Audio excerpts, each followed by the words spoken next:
श्री गुरुदेव दत्त. नमस्कार. मी सौ संध्या रमेश पुजारी, पूर्वाश्रमीची संध्या दिगंबर तेरवाडकर. माझ्या या देवी सर्व भूतेषु या कथा मालिकेतील ही 7वी कथा म्हणजे 7वी माळ नवरात्राची. आपल्या जवळच्या, ओळखी पाळखीच्या, सहवासातल्या अशा या साऱ्या जणी.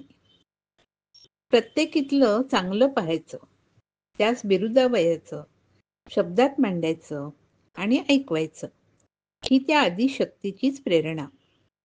तर अशाच अजूनही एका देवी स्वरूपास ही आजची माळ अर्पण. तर चला ऐकूयात. रस्त्यावर खूप गर्दी जमली होती, पण प्रत्येक जण काढता पाय घेण्याच्या तयारीत. त्यांना पाहायचं तर होतं काय चाललंय ते, पण पुढं सरसवायला कुणी नव्हतं तयार. खरंच नुसता बघ्यांचा बाजार. असं काही झालं ना की बिनचेहऱ्याची गर्दी जमते आणि अरे असं करा, तसं करा, हे काय भलतंच, अरे पळा, इथं थांबण्यासारखं नाही. या बाष्फळ बोलण्याला, सल्ल्याला तसा काहीच अर्थ नाही. तर तिथं काय चाललं होतं, ऐकायचं. आणि हे पहा, तिथं हे त्याला वाहत्या गटारीत ढकलत होतं. हे त्याला वाहत्या गटारीत ढकलत होतं आणि ते बिचारं जीवाच्या आकांतानं केकाटत होतं. चांगलीच जुंपलेली हो, आणि गटारीत ढकलणारं खरोखरीच पिसाळलेलं, अंगानं दणकट, आणि दुसरं बिचारं गरीब बापडं, लुकडं, केविलवाणं केकाटत होतं. जीव वाचवायला असह्य नजरेनं जमावाकडं पाहत होतं, पण वाचवायला कुणी म्हणजे कुणीच धजावत नव्हतं. काही जण करमणुकीचं साधन म्हणून पावलं थबकवत होती आणि काहींना खरंच भीती वाटत होती. पिसाळलेलं कुत्रं, हो, ते पिसाळलेलं कुत्रं होतं. जवळ जाणार कोण आणि इथं वेळ कुणाला. ही पण तिथून जात होती. तिनं ऐकलं केकाटणं, केविलवाणं, आणि कशाचाही विचार न करता धावली त्याला वाचवायला. नको नको, असलं काही करू नको, भलतंच नको करू. पिसाळलेल्या कुत्र्याचा चावा फार वाईट, नको नको. साऱ्यांनी सल्ले दिले फुकटचे. काही जण श्वास रोखून पाहत होते, पण हिला वाचवायचं होतं त्या जीवाला. ती धावली. गटारीत पडू पाहणाऱ्या कुत्र्याला बाजूला करते न करते तोच हिच्या हातावर कचकन चावा, पिसाळलेल्या कुत्र्याचा. आता गटारीत पडणार होतं ते वाचलं, धूम पळालं, पण हिच्या हातावर चावा. पण चेहऱ्यावर कुणाचा तरी जीव वाचवल्याचा आनंद. मग मग काय, ताबडतोब दवाखाना गाठला, घरी कळवलं. पुढचे सारे सोपस्कार, औषध पाणी, इंजेक्शन सारं झालं. पण ही पठ्ठी सारं सहन करून बरी झाली. घाव विरले आणि हिचं प्राणीप्रेम पुन्हा एकदा जगजाहीर झालं. पुन्हा एकदा म्हणजे आधी खूपदा झालं होतं. तसं एकदा काय झालं होतं, एक मोठा पक्षी विजेच्या खांबावर अडकला होता. हिनं खिडकीतून पाहिलं आणि चक्क सरकारी यंत्रणेला कळवून त्याचा जीव वाचवला. अशी ही काही वेगळीच. आता एकदा तर काय झालं, हिच्या मांजरीच्या पिल्लाला कुत्र्यानं तोंडात धरलं, उचललं आणि पळायला लागलं तोंडात धरून. आता हे तिनं पाहिलं की त्याच्या माग सुसाट पळत सुटली. घरात आईला काहीच कल्पना नाही. पण मग काही वेळानं आईच्या लक्षात आलं, ती कुठं दिसत नाही. नेमकं हे शेजारणीनं पाहिलं होतं म्हणून बरं. मग शोध. तर ही पठ्ठी त्या पिल्लाला वाचवू शकली नाही, पण त्याची उत्तरक्रिया करूनच घरी परतली. खूप रडली. असं हिचं प्राणीप्रेम. तर थोडक्यात सांगायचं तर प्राण्यांच्या वरचं निरतिशय प्रेम, भूतदया हिच्या कणाकणात रगोरग भरलेलं.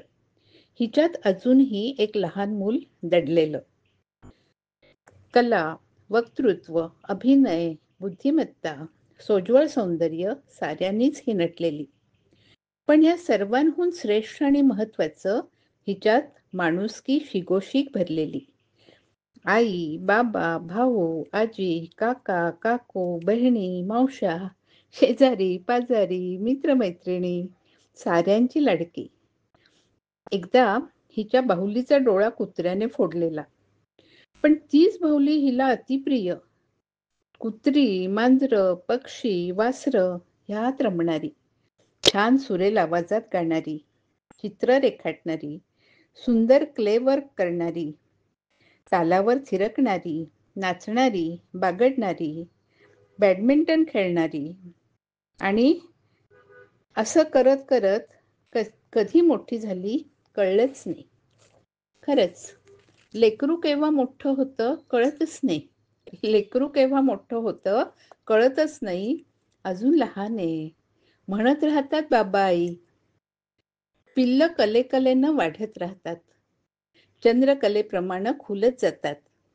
आणि मग शिक्षणासाठी, भविष्यासाठी उंच भरारी घेत घेत एक दिवस घरट्यातून भुर्रकन उडून जातात. हिचंही तसंच. शिकण्याचं ध्येय आणि तेही सेवेचाच व्यवसाय घ्यायचा, तेच क्षेत्र निवडायचं असा हिचा अट्टाहास. तो तिनं पूर्ण केला. आईबाबांपासून दूर जायला हिलाही आवडत नव्हतं. पण शिक्षणाचा ध्यास, तिचं स्वप्न पूर्ण झालं. बाबांची विशेष लाडकी. आईबाबांपासून दूर राहून ही बरंच काही शिकली. स्वप्नपूर्ती झाली. तिथंही ही अव्वल आली. बेस्ट डिझर्विंग स्टुडंट हे प्रशस्तीपत्र घेताना भरून पावली. ही पण आणि हिचे सारे आपले पण. खूपसं काही लिहावं वाटतं, खूपसं काही सांगावं वाटतं. पण कधी कधी भावनातिशयात मन भरून येतं. मैत्रिणीच्या लग्नाला म्हणून गेली आणि तिथंच चालून आलेल्या एका योग्य स्थळाशी हिच्या आईबाबांनी हिची सोयरीक जुळवली. शिक्षण चालूच होतं. सासरच्याने शब्द दिला, शिक्षण चालू राहील म्हणून. मुलगा म्हणजे हिचा जीवनसाथी, बुद्धिमान, वैद्यकीय क्षेत्रातला. हिच्या शिक्षणाचं हीच होणार होतं. स्थळ नाकारण्याचं काही कारणच नव्हतं.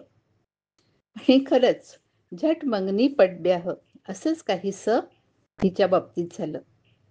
आता लग्नानंतर जुळवून घेताना, रीतीभाती समजून घेताना कठीण जात होतं. प्रत्येकालाच जातं.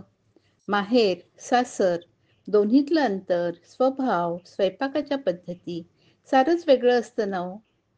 पण सासू, सासरे, दीर, जाऊ, पती हळूहळू ही रमायला लागली. साऱ्यांची साथ मिळायला लागली. आणि हो, लग्नानंतर शिक्षण चालूच ठेवून हिनं पदव्युत्तरची पदवीही मोठ्या दिमाखात घेतली. प्रॅक्टिस करू लागली. सासू, सासरे, दीर, जाऊ प्रोत्साहन देणारे, वेळोवेळी पाठीशी उभे राहणारे. आणि मग जरा स्थिरावते तोवरच परदेशाची साद आली. आपली मायभूमी सोडून जायचं खूप खूप खूप म्हणजे खूपच दूर. हिच्या व नवऱ्याच्या मनी काहूर. आई बाबा, सासू सासरे, दीर जाऊ, दादा. खरंच मुलांना दूध धाडायचं म्हणजे भरून येतो ऊर. मुलांना दूर धाडायचं म्हणजे भरून येतो ऊर. परतवावा लागतो पापण्यांचे बांध तोडून सुसाट वाहू पाहणारा नेत्रातला पूर. ही एक अग्निपरीक्षाच. पण या साऱ्यात सारेच उत्तीर्ण झाले. परदेशी जाऊन मग या उभयतांनी खूप कष्ट, मेहनत, अभ्यास, परिश्रम सारं करून तिथल्या साऱ्या परीक्षा उत्तीर्ण केल्या. व स्वकर्तृत्वावर व घरच्यांच्या आशीर्वादावर व पाठबळावर यशाचा झेंडा रोवला. व्यवसाय, नोकरी आणि मग त्यांच्या संसारवेलीवर 2 छान कळ्या उमलल्या. आता यांचा नावलौकिक, सेवावृत्ती, कर्तबगारी सारं कसं उंचावत चाललेल्या आलेखासारखं. ही मला भावली. कारण हिची सेवावृत्ती, भूतदया, मानवता हिला वेगळं करते इतरांपासून. हो, आणि एक सांगायचं राहिलं. ही उत्तम कविता करते, लिहिते, छान व्यक्त होते. शब्द हिचे संगाती. इतकंच नाही तर डोसे, ढोकळे, डाळ ढोकळी, पुरणपोळी हेही छान करते. आईच्या व सासूबाईंच्या हाताखाली ही घडत राहिली आहे. पण अजूनही कधी कधी कधी रुसते, फुगते, रागावते आणि कधी मस्त हसत लख्ख चांदणं शिंपते. परदेशात राहणं इतकं सोपं नसतं हो. कारण तिथं सगळं आपणच करायचं असतं. धुणं, भांडी, केरवारे, मागचे पसारे, पण हे सारं ही करते. मुलं परदेशात असली की आईबाबांचा जीव हुरहुरतो. तसं मुलांचाही हुरहुरतोच ना. यांचंही तसंच. पण म्हणून हे नुसते हुरहुरत बसले नाहीत, तर पंखात नवं बळ घेऊन झेप घेणं दोघांचं पण चालूच आहे. मुलांच्यावर छान उत्तम संस्कार करतायत. तर ही नेमकी कशी? तर ही अशी. दूर असूनही अगदी सदैव हृदयात वसणारी, काळजी घेणारी एक संगोप. लेकीमुळं घराला येतं घरपण. लेकीमुळं घराला येतं घरपण, नाचत बागडत राहतं आपलं अंगण.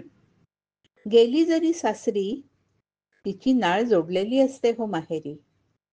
तर आपण ही सारे अशा लेकींचं पूजन करूयात ना. आपण ही सारे अशा लेकींचं पूजन करूयात ना. लेकींमध्ये, कन्येमध्ये देवी स्वरूप पाहूयात ना.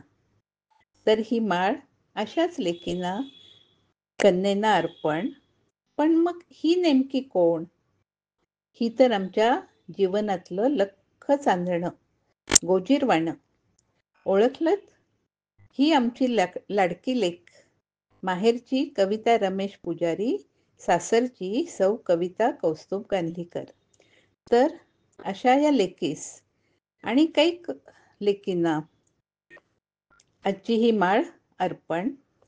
आणि आपण सारे म्हणूयात की या देवी सर्वभूतेषु कन्यारूपेण संस्थितः नमस्तस्यै नमस्तस्यै नमस्तस्यै नमो नमः. श्री गुरुदेव दत्त. धन्यवाद.